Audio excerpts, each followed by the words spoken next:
ಎಲ್ಲರಿಗೂ ನಮಸ್ಕಾರ. ಕರ್ನಾಟಕ ಸರ್ಕಾರದ ಆರ್ಥಿಕ ಇಲಾಖೆ ಹೊರಡಿಸಿರುವ ಅಧಿಕೃತ ಅಧಿಸೂಚನೆ 7ನೇ ವೇತನ ಆಯೋಗದ ದಿನಾಂಕ 17/8/2024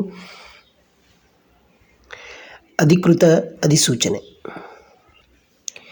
ಈ ಒಂದು ಅಧಿಸೂಚನೆಯು ಜುಲೈ 2022ರಿಂದ ಜಾರಿಗೆಯಾಗುವುದು ಎಂದು ಭಾವಿಸತಕ್ಕದ್ದು. ಈ ನಿಯಮಗಳು ಯಾರಿಗೆ ಅನ್ವಯಿಸುವುದಿಲ್ಲ ಎನ್ನುವಂಥದ್ದನ್ನು ಇಲ್ಲಿ ಕೊಟ್ಟಿದ್ದಾರೆ, ತಾವು ಗಮನಿಸಬಹುದು.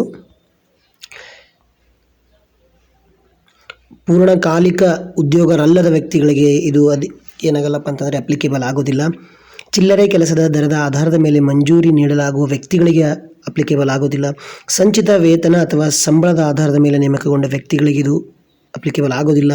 ನಿವೃತ್ತಿ ನಂತರ ಸರ್ಕಾರಿ ಸೇವೆಗಳಲ್ಲಿ ಮರು ನೇಮಕಗೊಂಡ ವ್ಯಕ್ತಿಗಳಿಗೆ ಅಪ್ಲಿಕೇಬಲ್ ಆಗೋದಿಲ್ಲ. ಸೊ ಇದೇ ರೀತಿಯಾಗಿ ಹಲವಾರಿದ್ದಾವೆ. ಅದಾದ ನಂತರ ಮೂಲ ವೇತನ, ಅದಲ್ಲದೆ ಪರಿಷ್ಕೃತ ವೇತನ ಶ್ರೇಣಿಯಲ್ಲಿ ಮುಂದಿನ ವಾರ್ಷಿಕ ವೇತನ ಬಡ್ತಿಯ ದಿನಾಂಕದ ಬಗ್ಗೆಯೂ ಕೂಡ ಇಲ್ಲಿ ಕೊಟ್ಟಿದ್ದಾರೆ.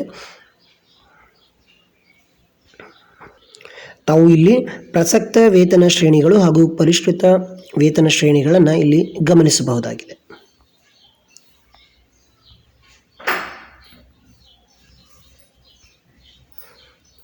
ತಮ್ಮ ಒಂದು ವೇತನ ಶ್ರೇಣಿಗಳನ್ನು ಕೂಡ ಇಲ್ಲಿ ಅಧಿಕೃತವಾಗಿ ನೀಡಿರುತ್ತಾರೆ, ಅದನ್ನು ಗಮನಿಸಬಹುದು.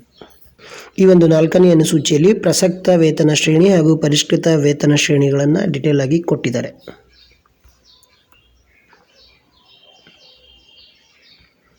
ಅವುಗಳನ್ನು ತಾವು ಇಲ್ಲಿ ಗಮನಿಸಬಹುದು. ಪ್ರಸಕ್ತ ವೇತನ ಶ್ರೇಣಿ ಹಾಗೂ ಪರಿಷ್ಕೃತ ವೇತನ ಶ್ರೇಣಿಗಳು. ಸೊ ಇದು ಪ್ರಸಕ್ತ ವೇತನ ಶ್ರೇಣಿ ಹಾಗೂ ಪರಿಷ್ಕೃತ ವೇತನ ಶ್ರೇಣಿ. ಅದಾದ ನಂತರ ಇಲ್ಲಿ ಕೂಡ ತಾವು ಗಮನಿಸಬಹುದು ಪ್ರಸಕ್ತ ವೇತನ ಶ್ರೇಣಿ ಹಾಗೂ ಪರಿಷ್ಕೃತ ವೇತನ ಶ್ರೇಣಿ.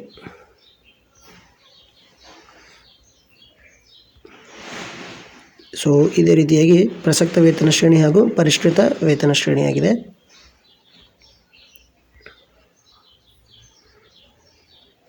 ಸೇಮ್